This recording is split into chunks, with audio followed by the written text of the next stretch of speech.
Hello and welcome back to my channel. मेरा नाम है सिमरन मतलानी। हम कर रहे हैं एसएससी बोर्ड क्लास 10 का हिस्ट्री आखिरी चैप्टर का आखिरी पार्ट है ये। चैप्टर का नाम है हेरिटेज मैनेजमेंट और इसको हम इस पार्ट में कंप्लीट करेंगे। दो पार्ट्स पहले ही बन चुके हैं। प्लेलिस्ट आपको डिस्क्रिप्शन बॉक्स में लिंक मिलेगा और वहीं पे आपको दिखेगा पार्ट 1 और पार्ट 2। ये है पार्ट 3 जिसमें हम चैप्टर को कंप्लीट करने जा रहे हैं।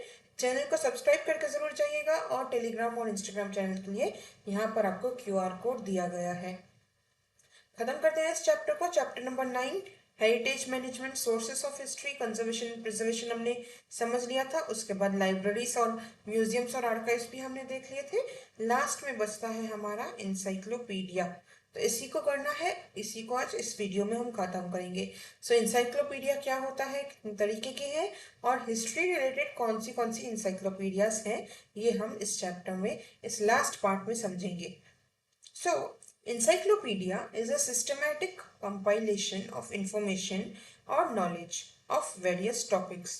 सिस्टमेटिक कंपाइल करना मतलब एक सिस्टम से एक जगह पर जोड़ना सारी इंफॉर्मेशन को अलग अलग टॉपिक्स पे।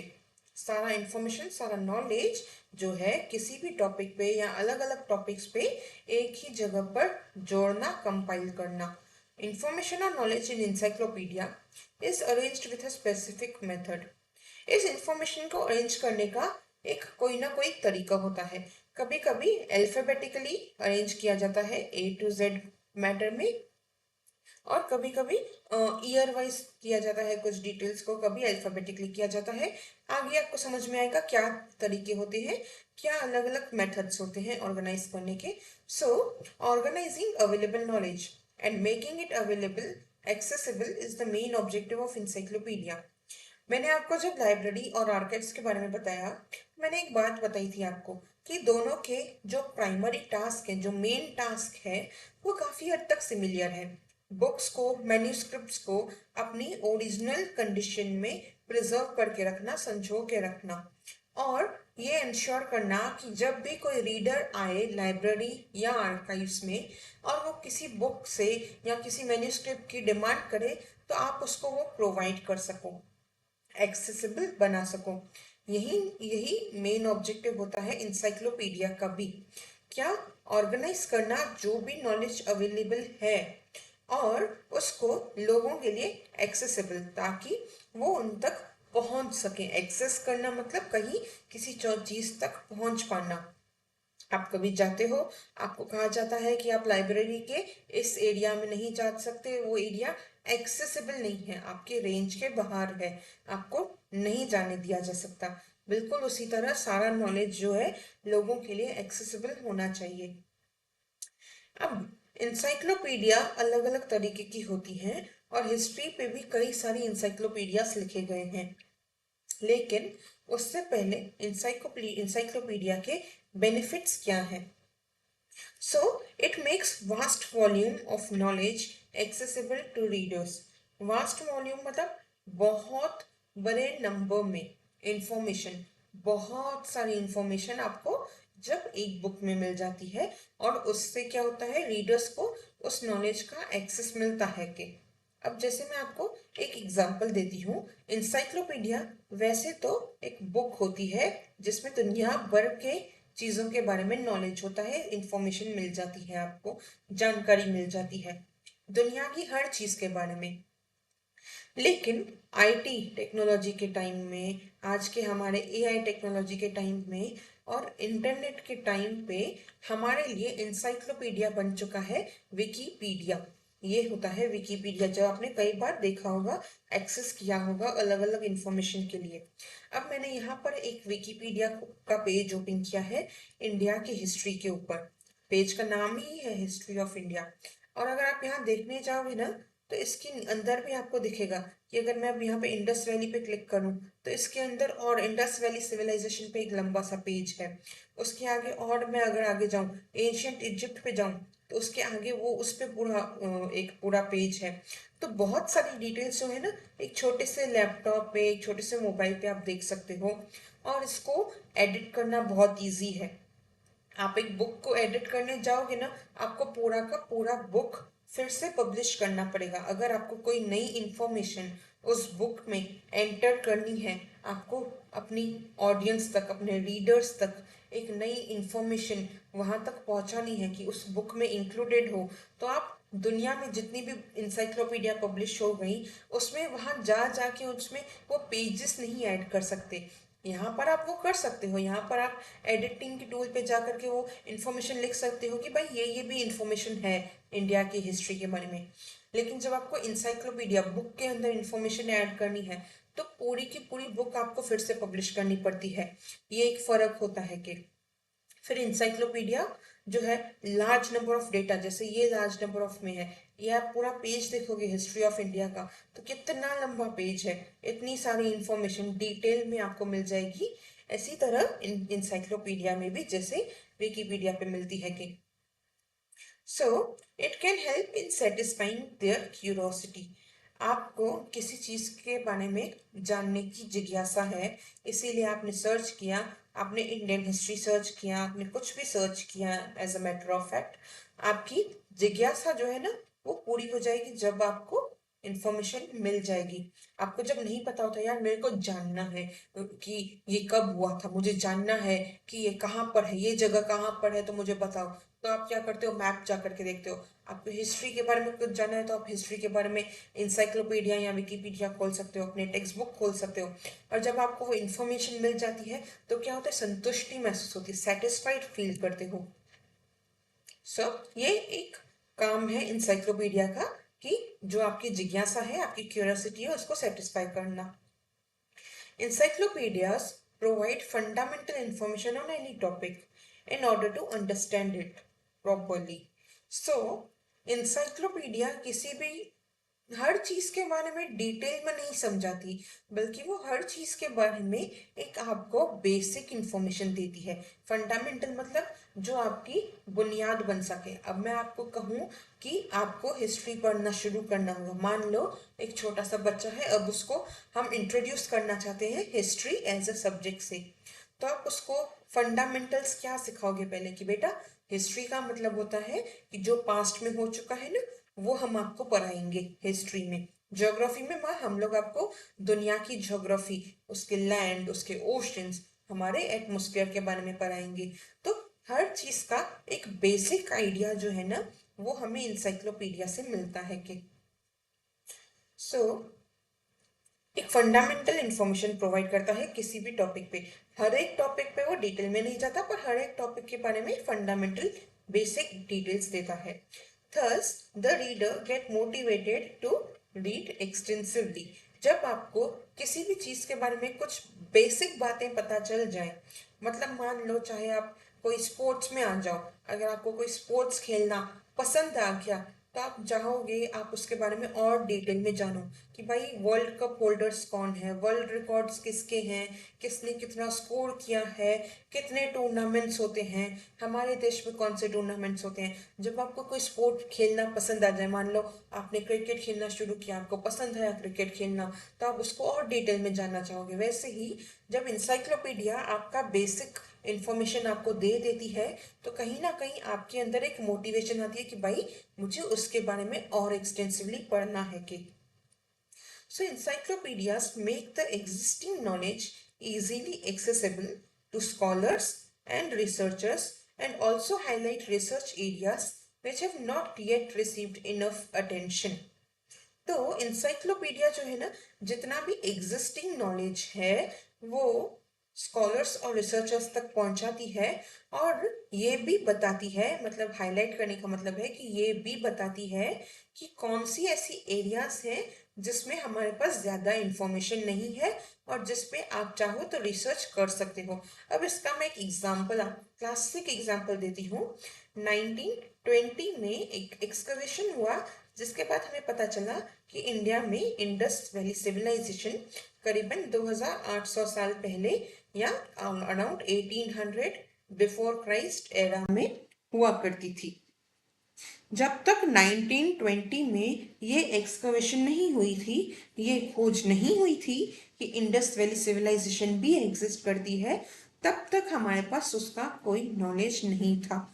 जब एक्सकवेशन हुई तो उसके बाद रिसर्च हुई, मिली हुई चीज़ों को प्रिजर्व किया गया, उन पे रिसर्च कंडक्ट की गई, और फिर हमारा जो इंफॉर्मेशन था हमारे पास्ट के बारे में, इंडिया के पास्ट के बारे में, एज इन हमारा इंफॉर्मेशन कहाँ तक का भाई, 1500 बिफोर क्राइस्ट एरा तक की, ऋग्वेदा पीरियड तक, जहाँ से वैदिक ट्रेडिशंस की शुरुआत होती है। हमारा नॉलेज वहाँ से शुरू हुआ कि भाई 1500 ईयर्स पहले हुआ करता था। उसके बाद फिर 500 ईयर्स पहले बुद्धिज़्म आया, फिर उसके बाद 700s में ये हर्षवर्धन आए, फिर उसके आगे मुगल्स आए। लेकिन जब हमको कुछ नया मिला, जब हमने रिसर्च किया, तो पता चला कि 1800 बिफोर क्राइस्ट से पहले, 1500 बिफोर क्राइस्ट से पहले, 1800 बिफोर क्राइस्ट में भी एक सिविलाइजेशन थी। एनसाइक्लोपीडिया क्या करती है, ये बताती है कि ये जो है ना, ये हमारा एग्जिस्टिंग नॉलेज है, पर ये बीच में ना कुछ फिल इन द ब्लैंक्स है इन्फॉर्मेशन। ये सारा इन्फॉर्मेशन है, मान लो जो मैं हाईलाइट कर रही हूँ, ये इन्फॉर्मेशन है, और बीच में कुछ ना कुछ ब्लैंक्स हैं। तो ये जो ब्लैंक्स है ना, आप रिसर्च करके फिल कर सकते हो। So, encyclopedias are the indicator of the state of cultural rightness of a society. किसी भी समाज का संस्कृति कितनी कितनी डेवलप्ड है, कितनी ग्रो कर चुकी है, ये बात हमें पता चलती है ये देख के कि क्या वो इंसाइक्लोपीडियाज बनाते हैं या नहीं। अब हमारे पास इंडिया में हिस्ट्री में इतना कुछ हमें पता चल चुका है, तो इसीलिए हम इंडिया में इंडियन हिस्ट्री की इंसाइक्लोपीडिया बनाते हैं। मतलब हमारी कल्चरल, हमारा जो संस्कृति है, हमारा जो कल्चर है ना, वो इतना मतलब इतना ग्रो हो चुका है, एक पीक पे जा चुका है कि हमारे पास नॉलेज है कि हम अपने इतिहास की इंसाइक्लोपीडिया बनाएं। सो इंसाइक्लोपीडिया जिसकी नहीं है, जिस कंट्री की इंसाइक्लोपीडिया नहीं है, जहाँ पे इंसाइक्लोपीडिया पब्लिश नहीं होती, तो उसका मतलब है कि वो, उनकी संस्कृति इतनी ग्रो ही नहीं हुई है कि वो अभी इंसाइक्लोपीडिया बनाने का सोचें। वो समाज इतना ग्रो ही नहीं हुआ। The intellectual and cultural needs of a society determine what kind of encyclopedic literature would be created. अब सांस्कृतिक और हमारी विचारधारा की जो ज़रूरतें होती हैं, वो ये तय करती है कि सोसाइटी में किस तरह की इंसाइक्लोपीडियाज की ज़रूरत है और किस तरह की इंसाइक्लोपीडियाज बनेंगी। अब देखो, इंडिया में एक पॉइंट ऑफ टाइम था जब इंडिया में ना, क्या कहते हैं ये, इसका मैंने फोटो डाला है, I think, yes, Oxford dictionary. ये ऑक्सफोर्ड डिक्शनरी ना एक टाइम पे इंडिया में बहुत फेमस थी, क्योंकि एक टाइम पे इंडिया से बहुत सारे लोग बाहर पढ़ने जाते थे या रहने जाते थे, जैसे कनाडा, यूके जाते थे, तो उनको इंग्लिश सीखनी होती थी। इसीलिए ये जो डायरी, ये डिक्शनरी थी ना, ये बहुत पॉपुलर चल रही थी एक पॉइंट ऑफ टाइम पे। आज भी बहुत सारे लोग ट्रस्ट करते हैं, बहुत रिलायबल है, सब कुछ है, बट लाइक हमारे वो कैसे हमारी नीड के हिसाब से वो बहुत पब्लिश होती थी और बहुत बिकती थी, ऐसा है। सो हमारी नीड के हिसाब से हमारी सोसाइटी में इंसाइक्लोपीडियाज किस तरह की बनेंगी वो डिसाइड होता है। Accuracy, meticulousness, objectivity, standardised format of presentation and updated information, ये क्राइटेरिया हैं सारे के सारे, ये डिज़ाइन करते हैं एक इंसाइक्लोपीडिया को। अब एक इंसाइक्लोपीडिया में क्या होना चाहिए, क्या क्या ज़रूरी है। एक्यूरेसी मतलब सटीकता।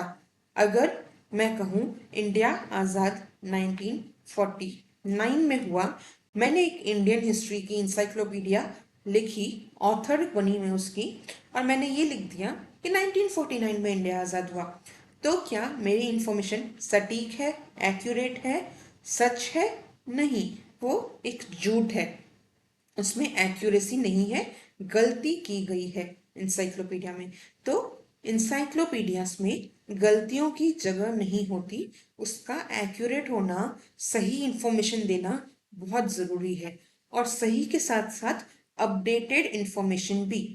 अब जैसे मैं कहूँ कि मैंने इंडियन हिस्ट्री पे एक बुक लिखी और मैंने स्किप कर दिया 2020 का कोविड-19 वायरस के टाइम पे जो कुछ भी हुआ, मैंने टोटली स्किप कर दिया, या यूं कहो कि मैंने उसमें लिखा ही नहीं, इंक्लूड ही नहीं किया। लाइक मैं 2025 में बैठ के एक इंसाइक्लोपीडिया लिख रही हूँ, लेकिन मैं 2020 तक अगर मैं लिखती हूँ कि मैं इंडिया की इंसाइक्लोपीडिया लिखूंगी फ्रॉम 1947 टिल प्रेजेंट, आज तक जो कुछ भी इंडिया में हुआ है आज़ादी से लेके आज तक, अगर मैं उस बारे में मैं लिख रही हूँ और मैंने 2020 कवर ही नहीं किया, तो क्या वो एक अपडेटेड है? नहीं। इंफॉर्मेशन एक्यूरेट और अपडेटेड होनी चाहिए, लेटेस्ट जानकारी भी होनी चाहिए और सही भी होनी चाहिए। और यही मैंने कहा कि इंसाइक्लोपीडियाज के मामले में ना आपको पूरी की पूरी इंसाइक्लोपीडिया अपडेटेड इंफॉर्मेशन के लिए पूरी की पूरी इंसाइक्लोपीडिया फिर से पब्लिश करनी पड़ती है। एक नया एडिशन, जिसको हम कहते हैं एडिशंस आते हैं बुक्स के, वो पब्लिश करनी पड़ेगी। लेकिन विकीपीडिया जैसे इंसाइक्लोपीडिया में क्या होता है, डिजिटल इंसाइक्लोपीडिया है, इसको आप कहीं पे भी बैठ के इसको आप चाहो तो कर सकते हो एडिट। और यहाँ पर देखो लैंग्वेज का ऑप्शन भी आता है कि कितने भी लैंग्वेजेस में आपको मिल जाएगी, 95 लैंग्वेजेस में। इंडिया की हिस्ट्री 95 लैंग्वेजेस में आप पढ़ सकते हो। सो ये है। फिर मेटिकुलस अगेन समवॉट एक्यूरेसी जैसा ही है। ऑब्जेक्टिविटी, ऑब्जेक्टिविटी का मतलब जो होता है कि जो हुआ वैसा का वैसा प्रेजेंट करना बिना अपना ओपिनियन दिए। ऑब्जेक्टिव और सब्जेक्टिव का यही फर्क है कि ऑब्जेक्टिव बात में आप सिर्फ फैक्ट बता रहे हो, 1947 में इंडिया आज़ाद हुआ, ये एक फैक्ट है, ऑब्जेक्टिव है। और मैं इंसाइक्लोपीडिया लिख रही हूँ तो इतना ही लिखूंगी। मैं क्या सोचती हूँ कि 1947 में इंडिया आज़ाद नहीं होना चाहिए था, या बहुत देर से हुआ, या बहुत जल्दी हुआ, मेरे ओपिनियन की जगह ऑब्जेक्टिविटी में नहीं आती। ऑब्जेक्टिविटी में सिर्फ फैक्ट होना चाहिए। तो इंसाइक्लोपीडिया फैक्चुअल होनी चाहिए, उसमें किसी का भी पर्सनल ओपिनियन मिक्स्ड नहीं होना चाहिए।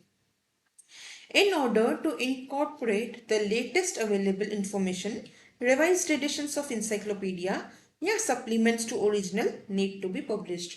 अब आपको कोई नई लेटेस्ट जानकारी इंक्लूड करनी है आपके इंसाइक्लोपीडिया में, तो आप एक revised edition, second edition of encyclopedia, third of this, fourth edition, fifth edition, हर साल बहुत सारे ऐसे बुक्स हैं जिसमें इंफॉर्मेशन अपडेट करने के लिए ना हर साल या हर 2-3 साल एक नया एडिशन आता है। जैसे मैगजीन्स का आता है कि 2025 की वोग मैगजीन, 2025 की पीपल्स मैगजीन, अभी तो बहुत रिसेंटली पॉपुलर चल रही है ये। तो ये क्या है, रिवाइज्ड एडिशन है, नई इंफॉर्मेशन नई डेटा के साथ। तो या तो आप एक नई एडिशन को पब्लिश कर सकते हो, या आप एक सप्लीमेंट आर्टिकल जो है वो पब्लिश कर सकते हो उस इंसाइक्लोपीडिया का, एक सप्लीमेंट। जैसे आप एग्जाम में सप्लीमेंट लेते हो ना, आंसर शीट के बाद पीछे आप उसको बांध देते हो सप्लीमेंट को, तो बिल्कुल उसी तरह आप एक सप्लीमेंट इशू कर सकते हो। फिर लोगों को क्या, पूरी इंसाइक्लोपीडिया नया एडिशन नहीं खरीदना पड़ेगा कि भाई अब सेकेंड एडिशन में नई इंफॉर्मेशन है, अब पूरी की पूरी किताब दोबारा खरीदो, नहीं, सिर्फ वो एक आर्टिकल खरीदो। सो या तो अल्फाबेटिक ऑर्डर्स में अरेंज की जाती है यहाँ पे, या फिर टॉपिक्स के बेसिस पे। So the type of order is decided by keeping the convenience of readers in mind. अब हम अल्फाबेटिकली करेंगे या टॉपिक वाइज ऑर्गेनाइज करेंगे इंसाइक्लोपीडिया के अंदर, वो डिपेंड करता है कि रीडर्स के लिए ज्यादा सहूलियत वाला क्या है, ज्यादा कन्वीनियंट क्या है रीडर्स के लिए, और कितना आसान है उनके लिए इंफॉर्मेशन एक्सेस करना। अब आपको एक डिक्शनरी में कोई वर्ड ढूंढना है, मान लो डिक्शनरी में आपको कोई वर्ड ढूंढना है जो शुरू होता है बी से, या सी से, या एफ से, या आई से। तो डिक्शनरी जो होती है ना, अल्फाबेटिकली अरेंज होती है ये। तो आपको एक इंडेक्स बना मिल जाएगा पहले पहले पेज पे शुरुआत में ही, कि जो आए वाले वर्ड्स है ना वो पेज नंबर 70 या 40 से शुरू होते हैं मान लो। तो आप वहां पे जाओगे और वहां पे आप ढूंढोगे ये जो आप वर्ड ढूंढ रहे हो आय से शुरू होता है। तो ये अल्फाबेटिकल अरेंजमेंट है, आपके लिए इंफॉर्मेशन एक्सेस करना ज्यादा आसान है। अगर टॉपिक वाइज होगा तो फिर आपको ज्यादा मुश्किल होगा वो वर्ड ढूंढना। इसीलिए मोस्टली डिक्शनरीज जो होती है ना, अल्फाबेटिकल ऑर्डर में चूज किया जाता है, रीडर्स के कन्वीनियंस और एक्सेसिबिलिटी को दिमाग में रख के। Index at the end is very convenient in this regard. मैंने आपको कहा आपको इंडेक्स मिल जाएगा शुरुआत में या एंड में डिक्शनरी के, कई बार एंड में होता है, कई बार स्टार्टिंग में भी होता है, कि मोस्टली एंड में होता है। वहां उस इंडेक्स से आपको पता चल जाएगा कि पेज नंबर 40 पे आए वाले वर्ड से है, JIJ, फिर 47 पर J से है, तो मतलब 40 से 47 के बीच में ही मेरा वर्ड होगा जो I से शुरू होता है कि so that is easy. Index होता है लास्ट पे कन्वीनियंस के लिए। Encyclopedias can be created either by a single editor or an editorial committee. The articles in the encyclopedia are written by subject experts. सिर्फ डेफिनेशन बताने तक limited नहीं होता है। इंसाइक्लोपीडिया हर एक चीज डिस्क्राइब कर सकता है। आप कोई भी टर्म, कोई भी वर्ड, किसी भी आइडिया का मीनिंग समझ सकते हो, किसी भी सब्जेक्ट का मतलब जान सकते हो, कुछ भी हो सकता है। इंसाइक्लोपीडिया बहुत चीज़ों की होती है, साइंस पे, आर्ट्स पे, पेंटिंग पे, हिस्ट्री पे, ज्योग्राफी पे, एटमोस्फियर पे, बहुत प्लांट्स पे होती है, एनिमल्स पे होती है, बहुत चीज़ों पे इंसाइक्लोपीडियाज लिखी जाती हैं कि या तो कभी कभी एक एडिटर होता है, कभी कभी उनकी पूरी कमेटी होती है। अब जैसे मेरे को एक अच्छा एग्जाम्पल आपके दिमाग में आया कि आपका हिस्ट्री पॉलिटिकल साइंस का जो स्टैंडर्ड 10 का टेक्स्ट बुक है वो देख लो। अब इसमें आप अगर देखोगे ना, ये टेक्स्ट बुक बनाने की पूरी कमेटी है। यहाँ पर आपको दिखेगा हिस्ट्री सब्जेक्ट की कमेटी कौन सी है, फिर नीचे लिखा है सिविक्स सब्जेक्ट की कौन सी है, दोनों की स्टडी ग्रुप कौन सी है, इनका कोऑर्डिनेशन किसने चलाया, पब्लिश किसने किया, ये पूरी की पूरी ट्रांसलेशन वगैरह की टीम है। तो देखो, आपको दिखेगा यहाँ पे लोगों का नाम डॉक्टर या फिर प्रोफेसर या श्री, यही है। तो डॉक्टर या प्रोफेसर क्या हो गए, सब्जेक्ट के एक्सपर्ट्स हो गए। सो मोस्टली टीम होती है पूरी की पूरी ऑथर्स की, जो मिलके कोई भी इंसाइक्लोपीडिया बनाते हैं। कभी कभी एक या दो कह सकते हो एडिटर्स या ऑथर्स होते हैं इंसाइक्लोपीडिया के। फिर आ जाते हैं टाइप्स ऑफ इंसाइक्लोपीडिया पे। ये हो गया हमारा क्या, इंट्रोडक्शन और बेनिफिट्स। अब है टाइप्स। चार टाइप्स की हैं डिक्शनरीज, डिक्शनरी मैंने आपको समझा दिया। फिर होती है कॉम्प्रिहेंसिव इंसाइक्लोपीडिया, और फिर इंसाइक्लोपीडिक लिटरेचर, और लास्ट में इंडेक्सेस। चार टाइप्स कैसे क्या होते हैं। डिक्शनरी आपको समझा दिया, words in a language in a order usually alphabetic. ये एक इंग्लिश लैंग्वेज की थी, लेकिन बाकी लैंग्वेजेस जैसे कि मराठी, हिंदी, और उसके अलावा आप दुनिया की, लिटरली दुनिया की कोई भी भाषा ले लो, आप उसकी डिक्शनरी बना सकते हो। सो लैंग्वेजेस की होती है, और उस लैंग्वेज में जितने भी वर्ड्स हैं ना, उसको अल्फाबेटिकल ऑर्डर में लगा के उसका मतलब बताती है। मतलब भी बताती है, उसके साइनोनिम्स होते हैं ना, पर्यायवाची शब्द, कि ये नहीं तो ये वर्ड भी इसका सेम मतलब होता है। और इथमोलॉजी, इथाइमोलॉजी का मतलब होता है कि इस वर्ड का ओरिजिन कैसे हुआ।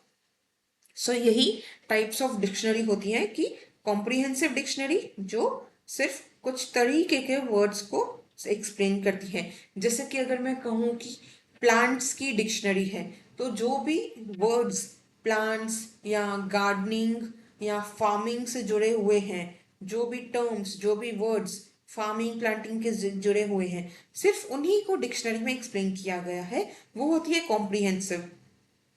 फिर डिक्शनरीज ऑफ टर्मिनोलॉजी कुछ टर्म्स को समझाती है, कुछ टर्म्स जैसे कि ग्लोबलाइजेशन क्या है, लिबरलाइजेशन क्या होता है, डेमोक्रेसी क्या होती है, टर्म्स को समझाना।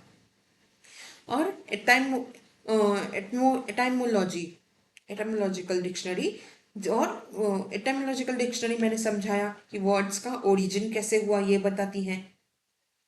उसके बाद आता है dictionary of items and proverbs. कहते हैं ना मुहावरे, तो मुहावरों का अर्थ समझाने वाली डिक्शनरी भी होती है। कि मैंने कुछ और भी यहाँ पे एग्जांपल्स दिए हैं आपको फोटो समझाने के लिए। जैसे डिक्शनरी ऑफ सोशियोलॉजी, किसी पर्टिकुलर, इसको आप कह सकते हो ये कॉम्प्रिहेंसिव है, इसमें वो सारे वर्ड्स और टर्म्स हैं जो सोशियोलॉजी सब्जेक्ट से जुड़े हुए हैं, तो उसकी डिक्शनरी है। फिर इंग्लिश इथमोलॉजी, एटाइमोलॉजी, ये वर्ड मेरी जुबान पे कभी नहीं बैठता। एटाइमोलॉजी कि इंग्लिश के जो शब्द है ना, कौन से शब्द का ओरिजिन कैसे हुआ। अब जैसे हम कहते हैं हिस्ट्री, तो हिस्ट्री वर्ड का ओरिजिन कैसे हुआ, ग्रीक भाषा से। ग्रीक भाषा में एक वर्ड हुआ करता था स्टोरिया, जिसको कहते हैं इंफॉर्मेशन या कुछ, तो मुझे एग्जैक्टली याद नहीं है, बट हिस्ट्री इस इंग्लिश वर्ड का जो ओरिजिन है या जो उसकी एथेमोलॉजी है हिस्ट्री वर्ड की, वो ग्रीक भाषा के किसी वर्ड से आती है। तो ऐसे बहुत सारे इंग्लिश वर्ड्स की एथेमोलॉजी उस डिक्शनरी में मिल जाती है। सेकेंड टाइप ऑफ डिक्शनरी है कॉम्प्रिहेंसिव। इसको विश्वकोश भी कहा जाता है, जिसका मतलब है विश्व मतलब दुनिया और कोश मतलब खजाना। सो दुनिया भर में जितने भी सब्जेक्ट्स हैं, जितने भी टॉपिक्स हैं, जितने भी वर्ड्स हैं, सब कुछ एक्सप्लेन करने वाली इंसाइक्लोपीडिया को कहते हैं विश्वकोश। दो तरीके की होती हैं, एक जो all the subjects under the sun, हमारे सूरज के नीचे यानी धरती पे जितने भी सब्जेक्ट्स हैं ना, उन सब पे। ऐसी एक इंसाइक्लोपीडिया होती है ब्रिटानिका। देखो ब्रिटानिका में दिखा देती हूँ, ये देखो कितने बुक्स हैं, ऑलमोस्ट 30। नंबर्स देखेंगे 1 2 3 4 यहाँ तक, ये है 29 तक। इसका नंबर नहीं है, फर्स्ट दो का नंबर नहीं है, तो 29 30 31 32, ऑलमोस्ट 32 बुक्स हैं ब्रिटानिका के। दुनिया भर में जितना कुछ भी है, जितने भी सब्जेक्ट्स हैं, कुछ भी आइडियाज हैं, सब पे इन्होंने बुक पब्लिश की है, इंसाइक्लोपीडिया पब्लिश की है। फिर आती है महाराष्ट्रीय ज्ञानकोश और मराठी विश्वकोश। मराठी विश्वकोश मतलब मराठी लैंग्वेज की कॉम्प्रिहेंसिव इंसाइक्लोपीडिया। क्यों, क्या है, कॉम्प्रिहेंसिव इंसाइक्लोपीडिया को विश्वकोश ही कहते हैं, तो मराठी विश्वकोश। एक ब्रिटानिया है, ब्रिटानिका है, वो इंग्लिश में है। मराठी विश्वकोश मराठी का ये है, ब्रिटानिका है, मराठी लैंग्वेज का ब्रिटानिका है। दूसरी टाइप की कॉम्प्रिहेंसिव होती है जो किसी एक सब्जेक्ट पे ना कॉम्प्रिहेंसिव इंफॉर्मेशन देती है। जैसे अभी मान लो यहाँ पे मैं बुक नंबर अगर 4 उठाऊं, तो हो सकता है ये इन डिटेल हिस्ट्री पे लिखी गई इंसाइक्लोपीडिया हो। मैं बुक नंबर 12 उठाऊं तो हो सकता है ये जियोग्राफी पे लिखी हुई एक डिटेल्ड इंसाइक्लोपीडिया हो। अगर मेरे पास पूरा सेट है तो मैं बोलूंगी कि मेरे पास एक कॉम्प्रिहेंसिव इंसाइक्लोपीडिया है। पर अगर मैं बोलूं कि मेरे पास इनमें से एक बुक है, तो मैं कहूंगी कि मेरे पास ज्योग्राफी की कॉम्प्रिहेंसिव इंसाइक्लोपीडिया है। एक होती है जिसमें दुनिया भर की हर चीज के बारे में पता चल जाएगा, एक जिसमें किसी एक पर्टिकुलर सब्जेक्ट के बारे में होता है। एक एग्जाम्पल है भारतीय संस्कृति कोश, यानी कि भारत की संस्कृति या कल्चर के बारे में बताया जाता है। व्यायाम ज्ञान कोश, जिसका मतलब है योगा, व्यायाम मतलब योगा, योगा पे बना हुआ पूरा इंसाइक्लोपीडिया ज्ञान कोश। तीसरा टाइप है इंसाइक्लोपीडिक लिटरेचर, जिसको कोश सादृश कहते हैं। It is a similar to an encyclopedia which comprises scholarly articles providing information on all possible aspects of one or more predetermined subject. For example Maharashtra जीवन वॉल्यूम 1 और वॉल्यूम 2 में, दो वॉल्यूम्स में महाराष्ट्र की लाइफ के बारे में, या शहर पुणे वॉल्यूम 1 वॉल्यूम 2, दो किताबों में पुणे के बारे में सब कुछ। ईयर बुक मनोरमा का या year book times of India का 2025 का ईयर बुक जब आएगा तो 2025 में क्या क्या हुआ उसका सब डिटेल्स आपको मनोरमा 2025 में मिल जाएगा। तो एक तरीके की इंसाइक्लोपीडिया होती है कि, बट अगेन वो स्कॉलरली आर्टिकल्स होते हैं उसमें। जैसे कि मैंने बोला कि ये ईयर बुक जो होगा उसमें आपको अलग अलग घटनाएं जो इस साल में हुई उसके ऊपर स्कॉलर्स का ओपिनियन, उनका एनालिसिस, उनका पूरा डिटेल कि उन्होंने क्या इस पूरे इंसिडेंट से समझा, क्यों हुआ ये इंसिडेंट इस साल में, इसका क्या इम्पैक्ट आने वाले साल में होगा, पूरा एक एनालिसिस, पूरा एक रिपोर्ट बनाया जाता है, एक स्कॉलरली आर्टिकल बनाया जाता है। तो बिल्कुल वैसा ही महाराष्ट्र लाइफ और शहर पुणे, पुणे के बारे में पूरा डिटेल्स बताते हुए कि यहाँ पर ये है, वहाँ पर वो है। महाराष्ट्र में लाइफस्टाइल के बारे में कि इतना एक्सपेंसिव होता है या इतना अच्छा क्वालिटी ऑफ लाइफ है, ये बताने के लिए आर्टिकल्स लिखे गए हैं इन बुक्स में, इन इंसाइक्लोपीडियाज में। इसको कहते हैं इंसाइक्लोपीडिक लिटरेचर। इंसाइक्लोपीडिया जैसा ही है पर इसमें स्कॉलर्स का ओपिनियन, उनके आर्टिकल्स, इंफॉर्मेशन प्रोवाइड की जाती है। लास्ट हमारा टाइप जो है वो है इंडेक्स। एक index usually end of the book में होता है। आई नो आपके टेक्स्ट बुक में पहले होता है, डिक्शनरी और इंसाइक्लोपीडिया जो होती है ना उसमें लास्ट में होता है कि तो indexes are alphabetical list of individuals, list लोगों की, सब्जेक्ट्स जगह, कुछ कीवर्ड कुछ खास वर्ड्स, कुछ रेफरेंस में यूज की गई किताबें। जैसे कि एग्जाम्पल के लिए दिया गया है इंडेक्स एक मराठी पीरियोडिकल का जो प्रिपेयर किया था S.G. दाते ने। Indexes are helpful in finding required information and it makes the information in a book easily accessible. Usually end of the book में जो इंसाइक्लोपीडिया के आपके इंडेक्स होता है ना, वो कुछ इस तरीके का दिखता है कि अलग अलग वर्ड्स अलग अलग आइडियाज के बारे में यहाँ पे लिखा होता है और बताता है कि कौन से पेज नंबर पे इस बारे में आपको इंफॉर्मेशन मिलेगी। जैसे citizenship and identity page number 11 पे आप जाओगे तो मिल जाएगा। फिर आपको कोई और वर्ड चाहिए, अरेबियन जैज पेज नंबर 2 पे है कि, फिर birds of paradise page number 3 और 4 पे है कि। ये इस तरह से पूरा इंडेक्स होता है एंड ऑफ द बुक पे। आपको जो ढूंढना है आप ढूंढ सकते हो। ये कई बार क्या होता है कि कई बार किसी टॉपिक वाइज कह सकते हो, टॉपिक वाइज होता है, कभी कभी अल्फाबेटिकली अरेंज्ड होता है इंडेक्स। आपका जो टेक्स्ट बुक का इंडेक्स होता है वो यूजुअली शुरुआत में होता है कि फॉर आपके कन्वीनियंस को दिमाग में रखते हुए। तो अगर मैं देखूं आपके आपके टेक्स्ट बुक का भी यहाँ पे मिल जाएगा। हाँ देखो कंटेंट्स, ये आपका हिस्ट्री का पूरा कौन से पेज नंबर पे कौन सा चैप्टर शुरू होता है कि, तो हम कहाँ पे चल रहे हैं, ये लास्ट चैप्टर पे चल रहे हैं हम लोग। सो इतना ही था आपके टाइप्स ऑफ इंसाइक्लोपीडिया में। डिक्शनरी आ गई मीनिंग्स बताने के लिए, कॉम्प्रिहेंसिव डिटेल में आपको हर चीज के बारे में बताया जाता है, इंसाइक्लोपीडिया लिटरेचर जिसमें आपको स्कॉलर्स के आर्टिकल्स मिल जाते हैं, और इंडेक्स जो कि यूजुअली आपके इंसाइक्लोपीडिया के एंड में होते हैं। फिर आता है इंसाइक्लोपीडिया एंड हिस्ट्री। इंसाइक्लोपीडिया और हिस्ट्री में एक कॉमन बात है कि दोनों का मकसद होता है ऑब्जेक्टिव रहना। ऑब्जेक्टिविटी, मैंने आपको बताया ऑब्जेक्टिविटी क्या होता है, फैक्ट जैसा है उसे वैसा ही प्रेजेंट करना। हिस्ट्री का फोकस भी यही होता है कि हम कम से कम अपना ओपिनियन मिक्स करके अपने स्टूडेंट्स को आपको ऑब्जेक्टिव फैक्चुअल इंफॉर्मेशन बताएं। हमारा एज अ टीचर अगर हम आपको हिस्ट्री पढ़ाना चाहते हैं तो हमारा काम होता है हम ऑब्जेक्टिव रहें अपनी बात में, आपको जो फैक्ट है वो बताएं। मेरे ओपिनियन से आपको कोई फर्क नहीं पड़ना चाहिए। वही बात होती है इंसाइक्लोपीडिया में भी और हिस्ट्री में भी। सो पब्लिश्ड इन वेरियस कंट्रीज, बहुत से देशों में इंसाइक्लोपीडिया पब्लिश होती है, अलग अलग लैंग्वेजेस में पब्लिश होती है, अलग अलग उनके अप्रोच होते हैं और अलग अलग तरीके से पब्लिश होती है।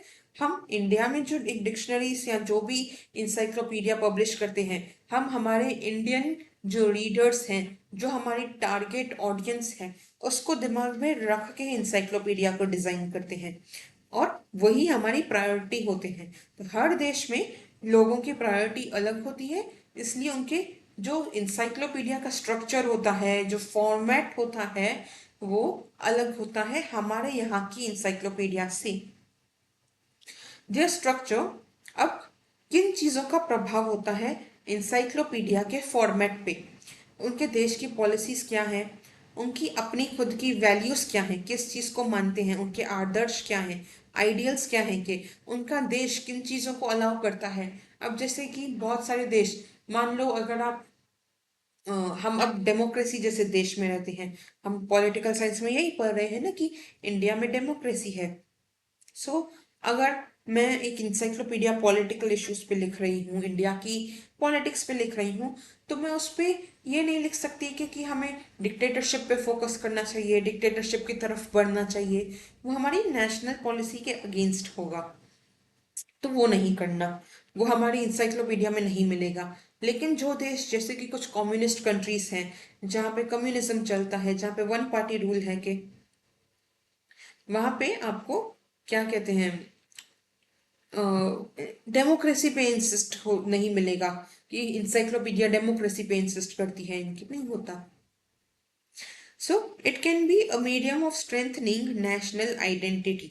अगेन आपको आपको अगर मैं बताऊं आपके इतिहास में इतना कुछ हुआ, हमारे शिवाजी महाराज ने ऐसा किया, मराठास जो थे वो इतने अच्छे वॉरियर्स थे, हमारे जो इंडिया के फ्रीडम फाइटर्स थे उन्होंने अंग्रेजों के खिलाफ इतना कुछ किया।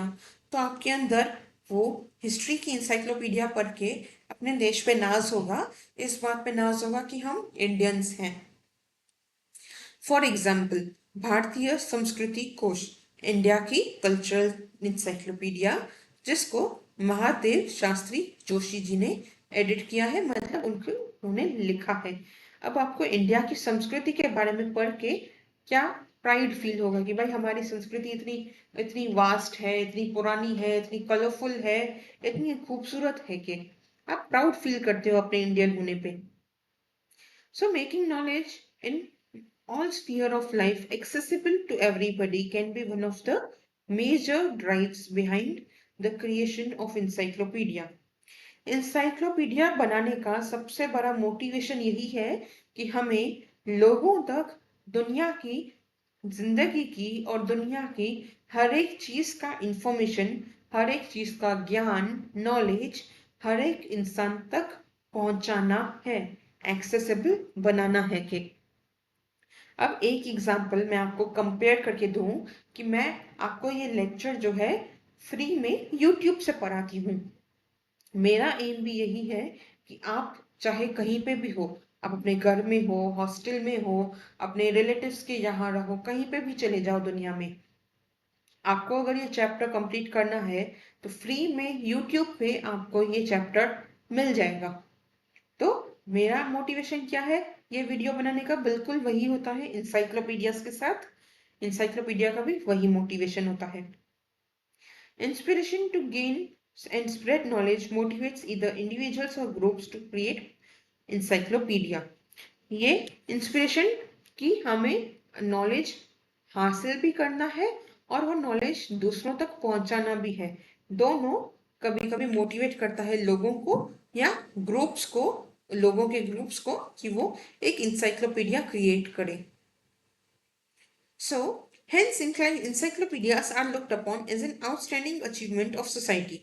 मैंने आपको कहा ना कि जो सोसाइटी इंसाइक्लोपीडिया बनाने का सोच रही है तो उसका मतलब है कि वो सोसाइटी, उनका कल्चर, उनकी संस्कृति जो है वो इतनी ग्रो कर चुकी है, इतनी बढ़ चुकी है, इतनी मैच्योर लोग हैं वहां पे। तो जब आपके सोसाइटी का अगर इंसाइक्लोपीडिया है, जैसे हमारे देश की हिस्ट्री का इंसाइक्लोपीडिया है, तो मतलब हमने एक बहुत बड़ी उपलब्धि हासिल की है, हमने इतना नॉलेज गैदर किया है एक ही किताब में, एक ही बुक में हमने अपने पूरे इंडिया का इतिहास जो है गैदर कर लिया।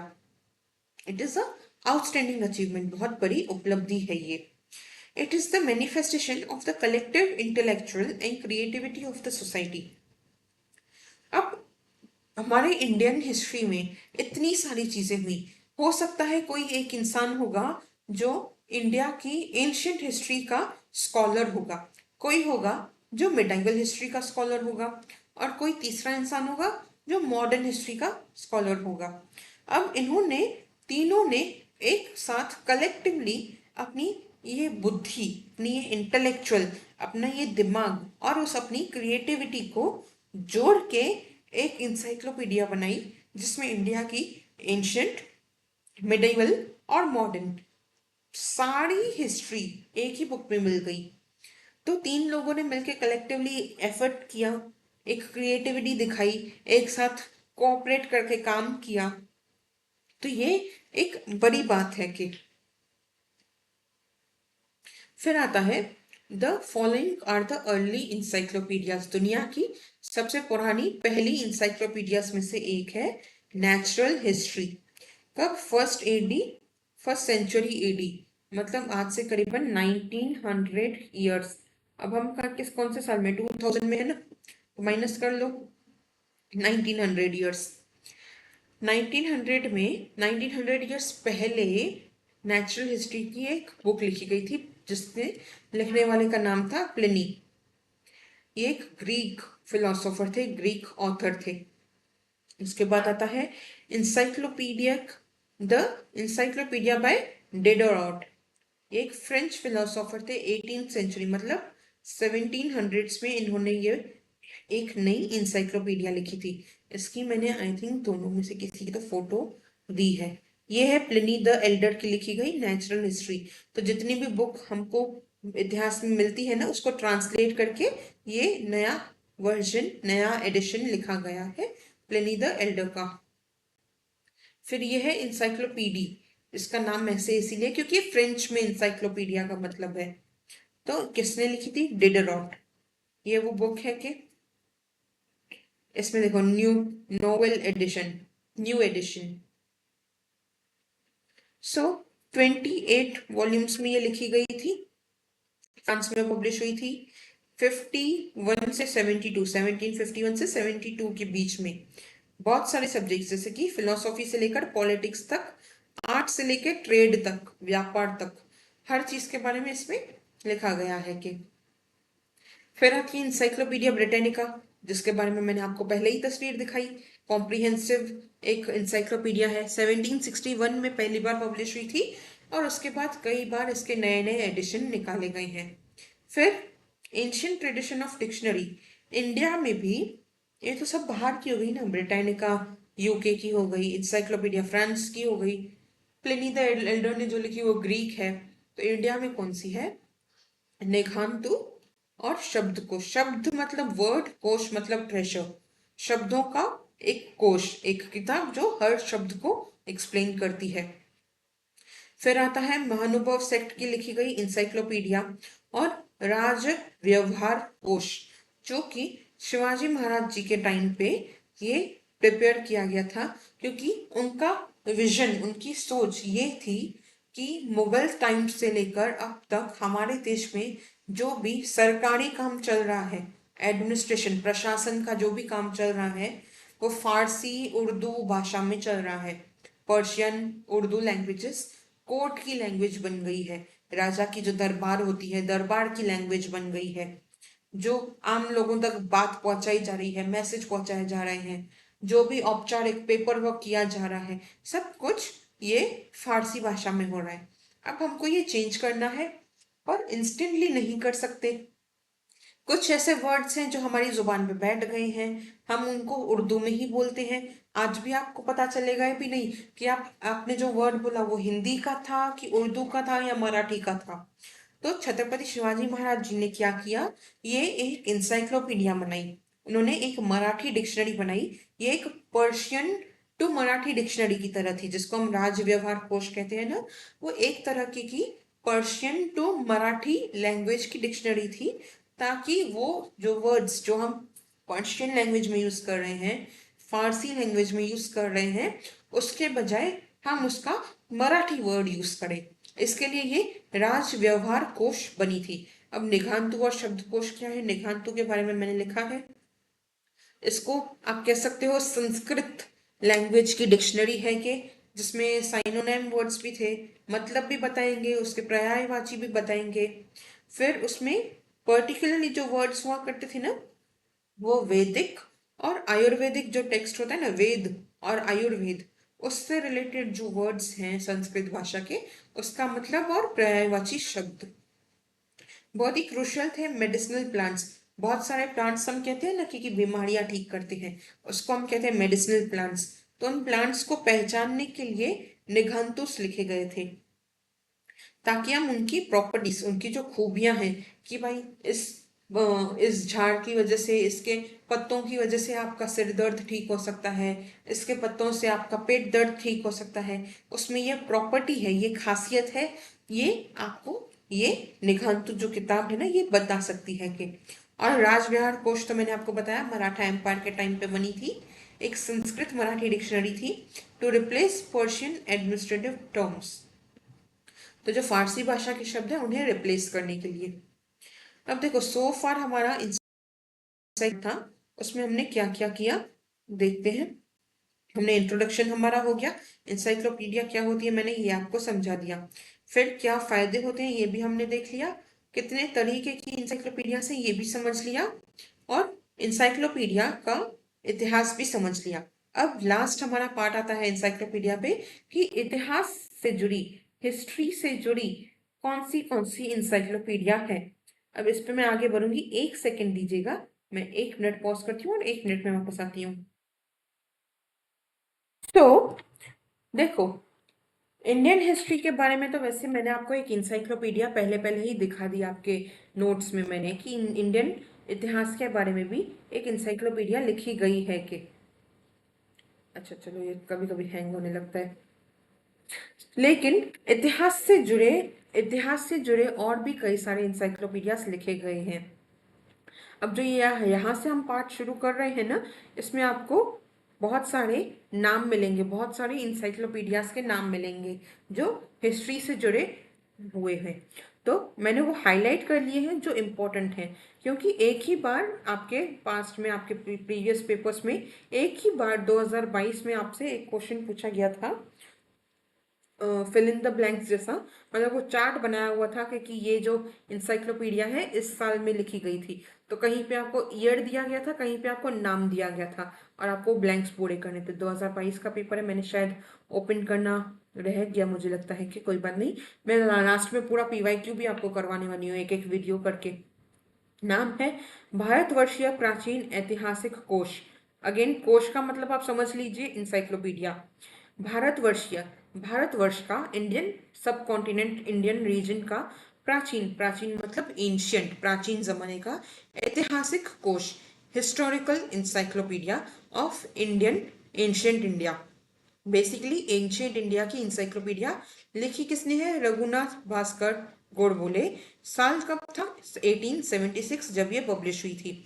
ये earliest encyclopedia of this kind, मतलब इंडिया की, एंशियंट इंडिया की हिस्ट्री पर लिखी गई सबसे अर्लीस्ट, सबसे पहली इंसाइक्लोपीडिया। क्या है इस इंसाइक्लोपीडिया में, क्या इन्फॉर्मेशन है एंशियंट इंडिया के बारे में? मैंने यही बताया, प्लेसेस एंड इंडिविजुअल्स, कौन कुछ खास लोगों के बारे में और कुछ खास जगहों के बारे में जो एंशियंट इंडिया में हुआ करती थी। आपने महाजनपदा के बारे में सुना होगा कि जो मौर्यंस थे वो मगध महाजनपदा के थे।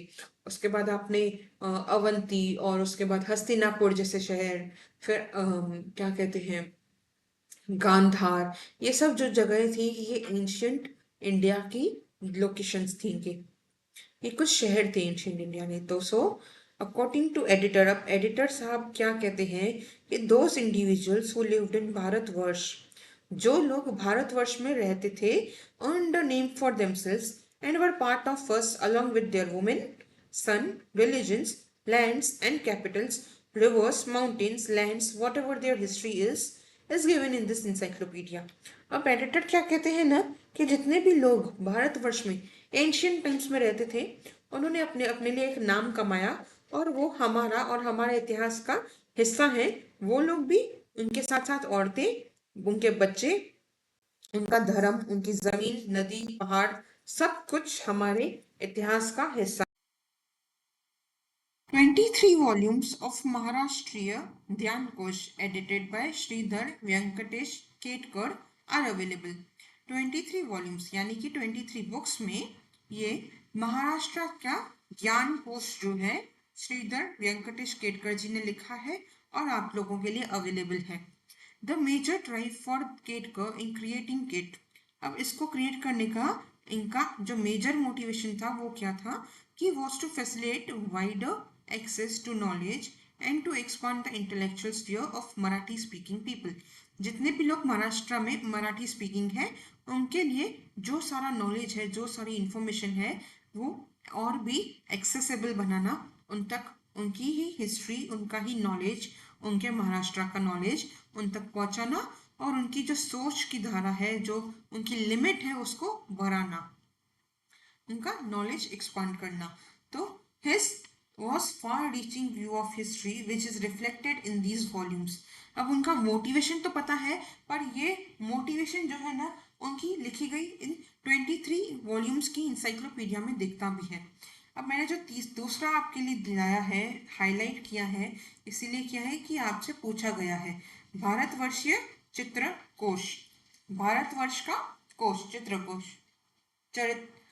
चरित्र कोश, चित्रकोश नहीं, चरित्र कोश, पूरे इंडिया की हिस्ट्री का इंसाइक्लोपीडिया। एक और है इंपॉर्टेंट, सिद्धेश्वर शास्त्री चित्र, इन्होंने लिखा था।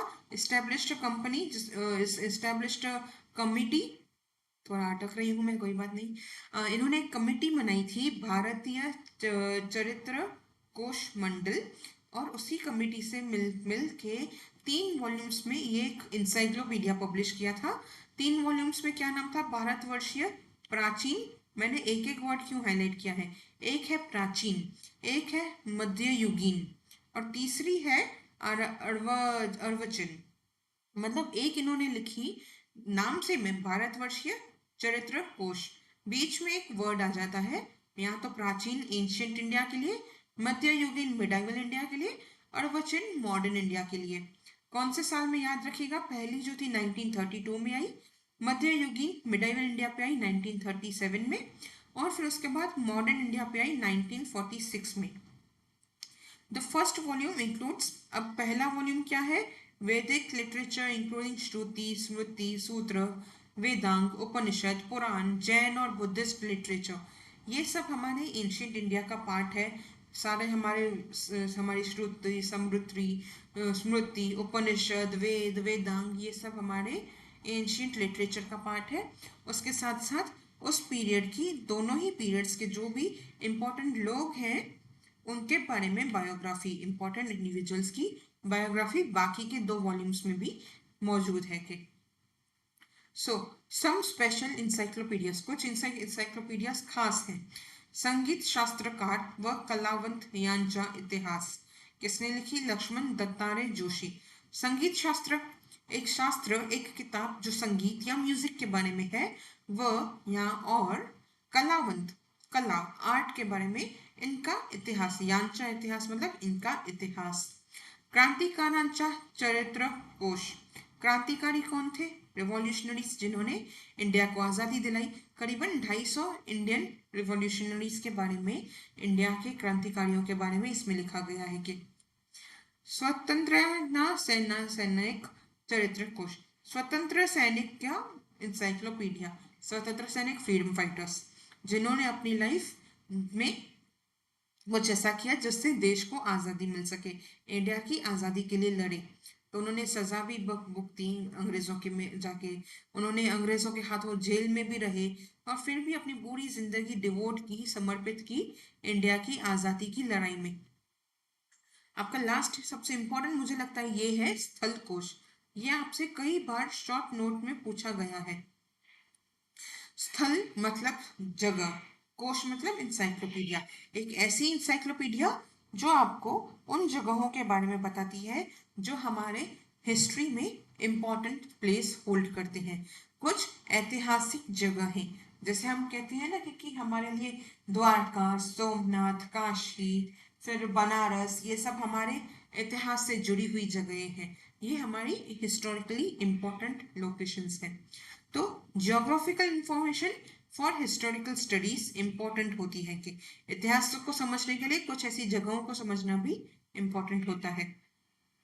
Encyclopedia giving information about historical places, ऐतिहासिक जगहों के बारे में इंफॉर्मेशन देने वाली इंसाइक्लोपीडिया भी अवेलेबल होती है।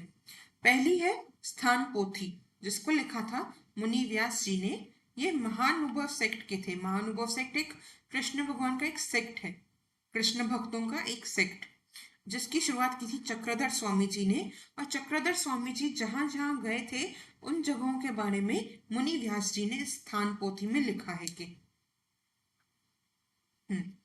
Giving linking about Maharashtra in those days, तो महाराष्ट्र उन दिनों कैसा था इस बारे में हमें डिटेल्स मिलती हैं।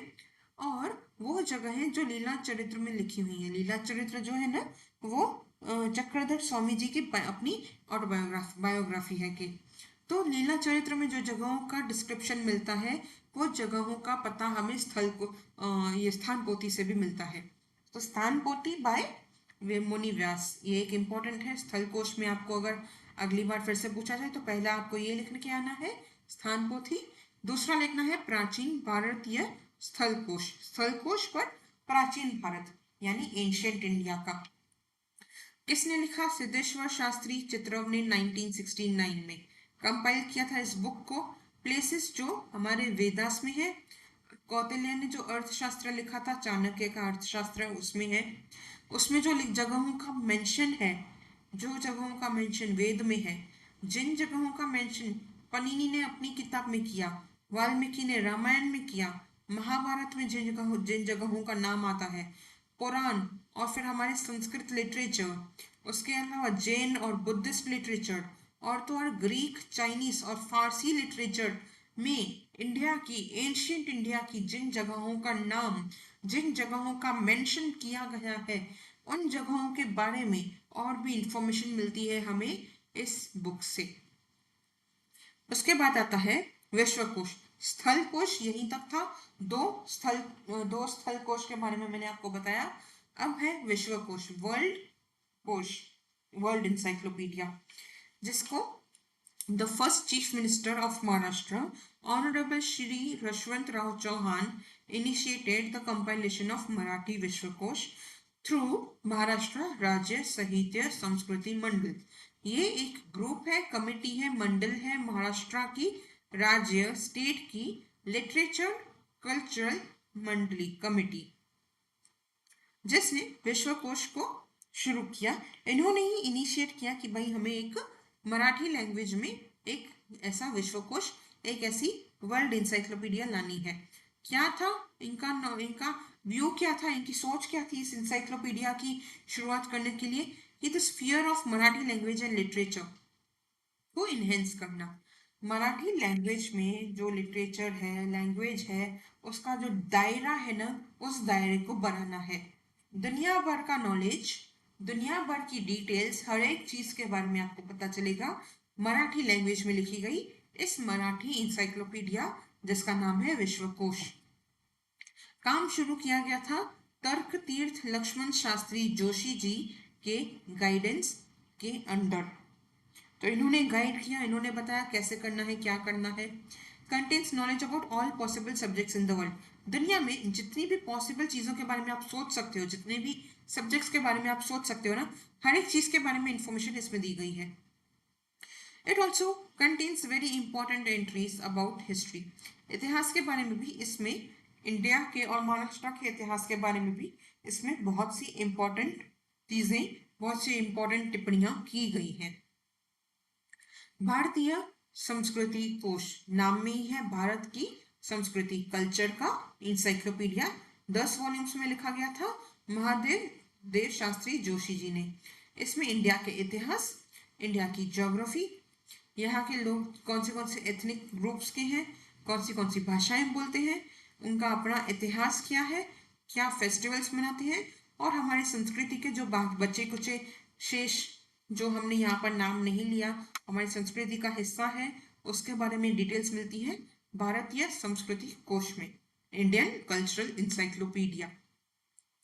सामान्य कोश, सामान्य कोश मतलब एक मामूली रेगुलर इंसाइक्लोपीडिया की तरह। There are encyclopedic text explaining the terminology, terms जैसे कॉलोनियलिज्म क्या है, ग्लोबलाइजेशन क्या है, ये टर्म समझाती है ये सामान्य कोश। Such text are very useful for teachers of history. इतिहास पढ़ाने वाले टीचर्स के लिए ऐसे कोश बहुत ही इंपॉर्टेंट होता है। कि क्यों, आप अगर मान लो टीचिंग फील्ड में जाते हो, आपको कई सारे ऐसे वर्ड्स जो है ना समझाने पड़ते हैं स्टूडेंट्स को। आज मैं आपको भी बहुत सारे वर्ड समझाती हूँ कि आप अगर नोटिस करो तो मैं आपको बहुत सारे वर्ड्स का मतलब समझाने की कोशिश करती हूँ। तो वो उसका मतलब मुझे कैसे पता चलेगा एज ए टीचर, उसके लिए एक अच्छा सोर्स है सामान्य कोश। So school college university teachers history की, उन्हें बहुत अपॉर्चुनिटीज मिलती हैं, बहुत अपॉर्चुनिटीज हैं इंसाइक्लोपीडिया के काम में जाने के लिए। तो मतलब अगर हमें इंसाइक्लोपीडिया पब्लिश करना है तो उसमें काफ़ी अच्छा स्कोप है, बहुत कुछ है जो हम एज ए टीचर समझा सकते हैं इंसाइक्लोपीडिया पब्लिश करके। So all types to require expert in history. So encyclopedia चाहे किसी भी चीज़ के बारे में क्यों ना हो, उसमें कहीं ना कहीं एक हिस्ट्री एक्सपर्ट की ज़रूरत पड़ती ही है। मतलब अगर आपको क्लाइमेट के बारे में भी लिखना है, आपको क्लाइमेट के बारे में भी एक इंसाइक्लोपीडिया बनानी है, तो उसके लिए भी कहीं ना कहीं आपको पहले ये तो बताना पड़ेगा ना कि इन क्लाइमेट पहले हुआ कैसे करता था, अब ऐसा क्यों हो गया है, आगे इसका क्या इम्पैक्ट होगा, वहां पर भी आपको एक हिस्टोरियन की जरूरत पड़ेगी। So, scholars of history can contribute significantly to encyclopedia of various types. आपको किसी कल्चर के बारे में लिखना है तो वहां पर भी आपको एक हिस्टोरियन की जरूरत पड़ेगी। आपको किसी लैंग्वेज को इंसाइक्लोपीडिया लिखनी है, वहां पर भी आपको एक हिस्टोरियन की, एक हिस्ट्री एक्सपर्ट की जरूरत पड़ेगी। तो जो भी हिस्ट्री के स्कॉलर्स है ना, उनके लिए एक और अच्छा मौका कहाँ पर है करियर का, इंसाइक्लोपीडियास लिखने में। आप इंसाइक्लोपीडियाज के लिए कंट्रीब्यूट कर सकते हो। तो यहाँ पे हो गया हमारा पूरा टेक्स्ट बुक खत्म। इस टेक्स्ट बुक की मदद से यहाँ पर आपको लिखा गया है कि इस टेक्स्ट बुक के साथ आपको समझ में आएगा कि कौन सी फील्ड्स में क्या क्या करियर अपॉर्चुनिटीज हैं। मतलब हमने जो देखा सो फार, हमारे जितने भी चैप्टर्स थे, इंडियन आर्ट्स था, मास मीडिया जर्नलिज्म के बारे में मैंने बताया कि जर्नलिज्म में आप जर्नलिस्ट बन सकते हो, चाहो तो आप हिस्ट्री के नॉलेज के साथ जर्नलिस्ट बन सकते हो। एंटरटेनमेंट में भी अगर आपको मूवी बनानी है, टीवी शो बनाना है, तो वहाँ पे भी हमें ज़रूरत होती है कि एक ऐसे इंसान की जो हिस्ट्री में एक्सपर्ट हो। आप बोलोगे चंद्रगुप्त मौर्य के बारे में शो बनाना है, आपको कोई एक्सपर्ट चाहिए होगा हिस्ट्री का। स्पोर्ट्स में भी आपके पास स्पोर्ट्स जर्नलिस्ट बनने के लिए करियर होता है, क्योंकि स्पोर्ट्स जर्नलिस्ट भी कई बार उनको रिकॉर्ड रखना पड़ता है कि पास्ट में ये स्पोर्ट्स में क्या डेवलपमेंट हुई थी।